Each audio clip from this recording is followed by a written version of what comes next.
Killers Among Us. Amongst Los Angeles hotels, the Hotel Cecil holds a unique place. It's a marquee name that not only a lot of Angelenos know, but also many visitors too. It's been the subject of numerous documentaries, articles, and even a TV horror series.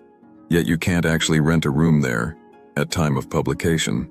In fact, it's been closed for years, even as its fame has spread, due to the Netflix docuseries Crime Scene, The Vanishing at the Cecil Hotel, like never before. Why is that? Well, the title of the show is something of a giveaway. A lot of people have unfortunately died at the Cecil, and 2 serial killers have stayed there. So, for people interested in true crime, there is a particular fascination with it, as well as a desire to explain why so many horrible things have happened there. Is the Cecil somehow cursed? Is it just an evil place, if not to start with then, with its ghastly history? Has it become one?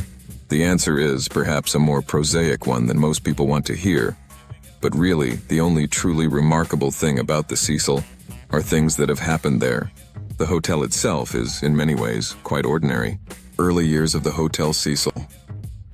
The Hotel Cecil opened in 1924, in the middle of the Roaring Twenties in the Prohibition era, on a then fashionable stretch of Main Street. Named after the famous Cecil Hotel in London, one of the premier establishments in the world at the time, the Royal Air Force was formed there in 1918. The Los Angeles Cecil was a little smaller than the original, but it had 700 rooms, organized in 3 connected towers on an east-west axis, allowing for lots of Southern Californian sunshine to flood into the building. The hotel catered to tourists and business travelers, and was very busy with both in its early years. Why wouldn't it be? Its location was preeminent for such an establishment. Just a few doors down was the downtown terminus for the Pacific Electric streetcar system, meaning that business travelers would have been able to take its trams to almost any part of the Los Angeles area. Only a couple of blocks east was Central Station, the main train terminus for Los Angeles. In those days, the vast majority of people arriving in the city came by train. On top of these factors, downtown itself was a prime location. Before the corporatization of the U.S. economy, with its huge monopolies and quasi-monopolies, Los Angeles had an incredibly rich, diverse ecosystem of local companies. Just in Southern California, there were dozens of different banks, department store chains, independent oil companies, and, of course, movie production companies. By then, there was a huge amount of manufacturing being done in the region, as well as shipbuilding and construction too. All these hundreds and hundreds of local companies would have considered it crucial to have Class A offices in downtown LA to impress their clients and competitors, and these factors made the Hotel Cecil a prime location for any business traveler or salesman coming here.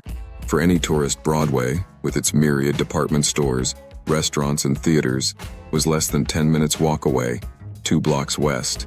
The Hotel Cecil was even a popular spot for visiting spectators during the Los Angeles Olympics in 1932. Decline of the Cecil. Unfortunately for the hotel's owners, only 5 years after it opened, the Wall Street stock market crash and the onset of the Great Depression led to a gradual decline of Main Street as it became absorbed by Skid Row. In addition to this general deterioration in the U.S. business climate, there were several local changes that destroyed the advantages that the Cecil once possessed. Firstly, in 1939, Union Station opened, moving the main LA terminus a couple of miles to the north. Central Station closed at the same time. Then, in 1950, the Pacific Electric building closed as a terminus.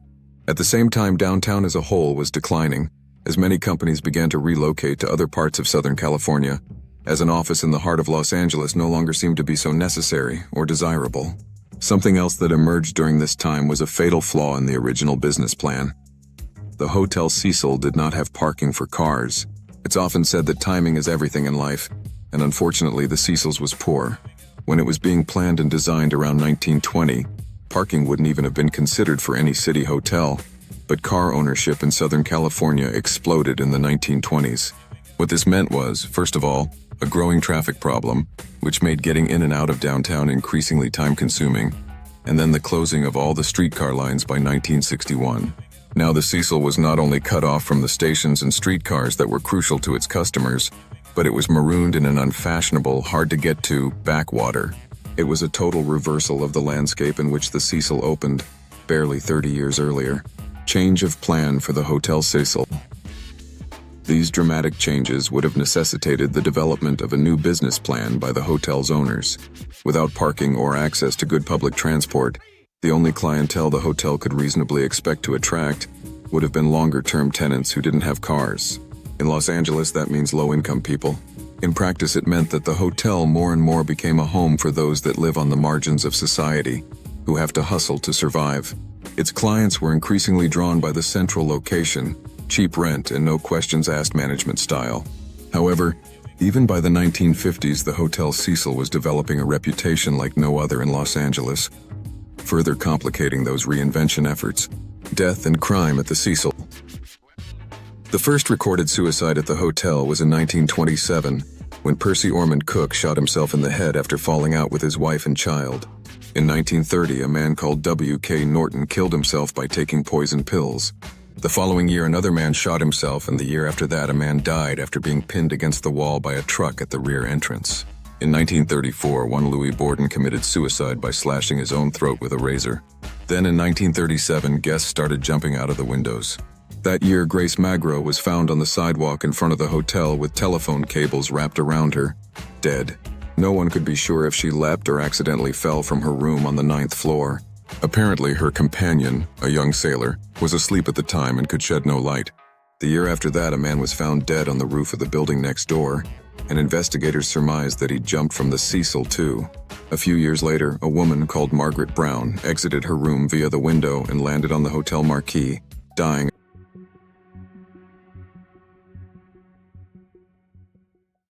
Arguably, the worst suicide was in 1962, when Pauline Otten and George Giannini were both found dead on the sidewalk in front of the Cecil. The LAPD assumed that they'd made a pact before leaping from her 9th floor room.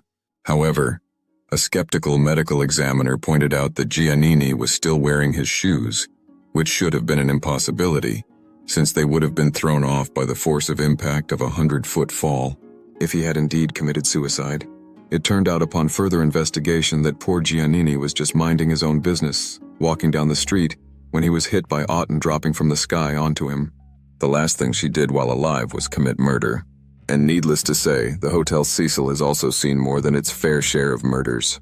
In 1964, Goldie Osgood, who was known as the Pigeon Lady because she kept some of the birds in a cage on the roof, was found robbed, raped, and strangled in her room.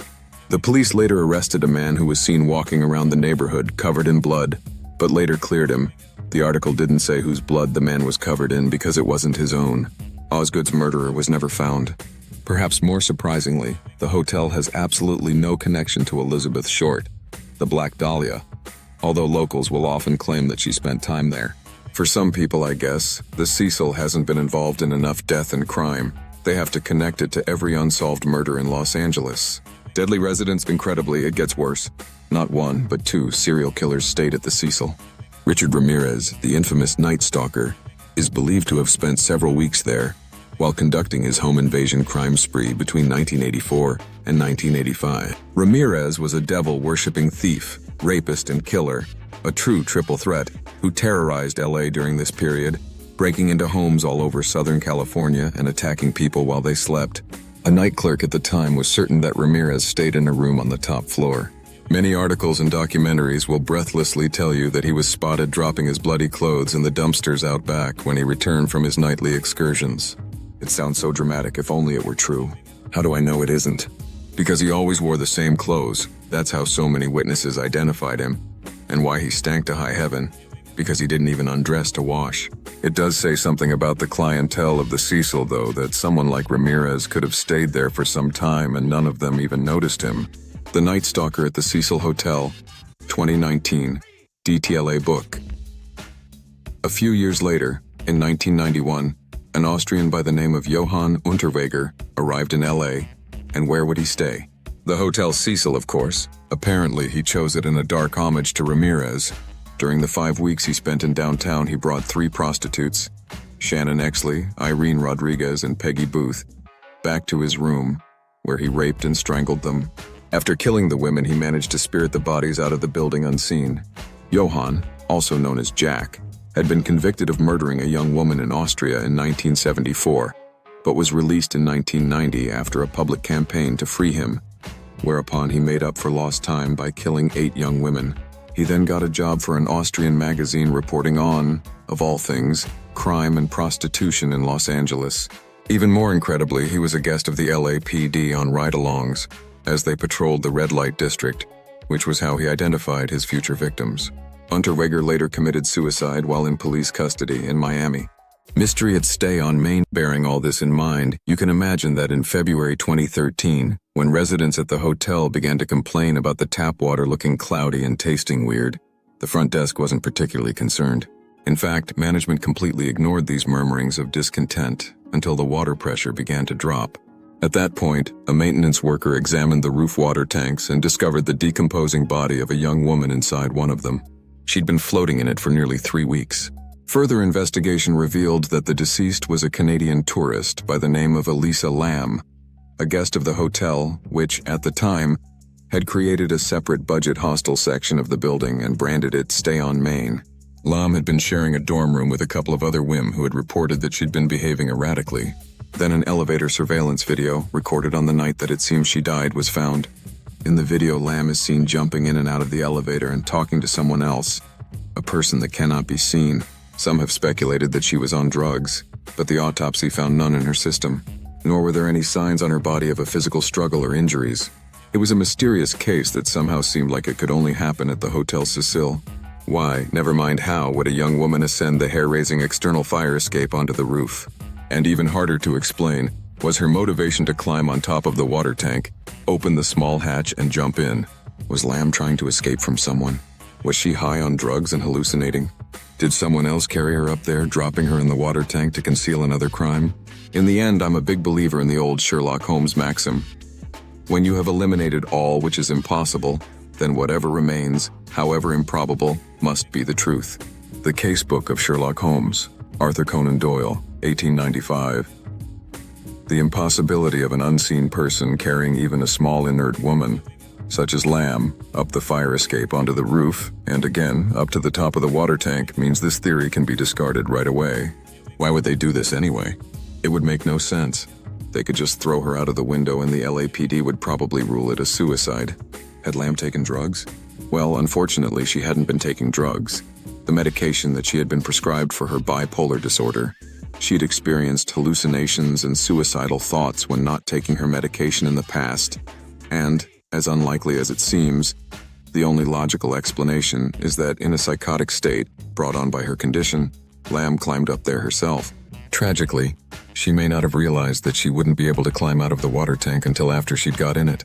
The coroner issued a finding of death by accidental drowning, with her bipolar disorder a significant factor. Hotel Cecil today. In recent years, there's been a cloud of uncertainty swirling around the Cecil. In 2017, Stay on Main closed and major renovations, which were planned to create a mixed-use development of loft apartments and hotel rooms, were announced. However, in December 2021, during the pandemic, it was announced that the Cecil would become a supportive housing project for people who are experiencing homelessness or are housing insecure. Then last year it emerged that a 99-year leasehold for the building had been put on the market, creating further confusion for the current tenants, although many of them also complain about its generally lackluster state of repair. It's hard to know what will become of the Hotel Cecil in the future, but for now it's only open to residents, who occupy around 60% of the building. It seems that a new chapter in the unbelievable story of the Hotel Cecil is about to be written. Nevertheless, it probably won't be available for visitors to stay at for the foreseeable future. Visit the Hotel Cecil.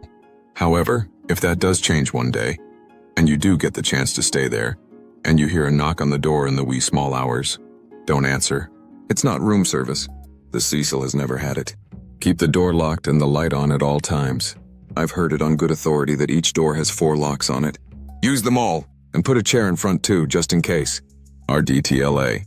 Murder Mystery Ghost Tour visits the Hotel Cecil every Saturday night. Although we don't of course enter because it's only open to residents. Stay the night here? It's as chilling as we did. Don't forget to like, subscribe, and hit the bell so you never miss a new story. We post regularly, diving deep into unsolved mysteries, dark conspiracies, and the cases that still keep investigators up at night. What do you think happened in this case? Drop your theories in the comments. We want to hear your take. Until next time, stay safe and stay curious. This has been Crime and Conspiracy Files.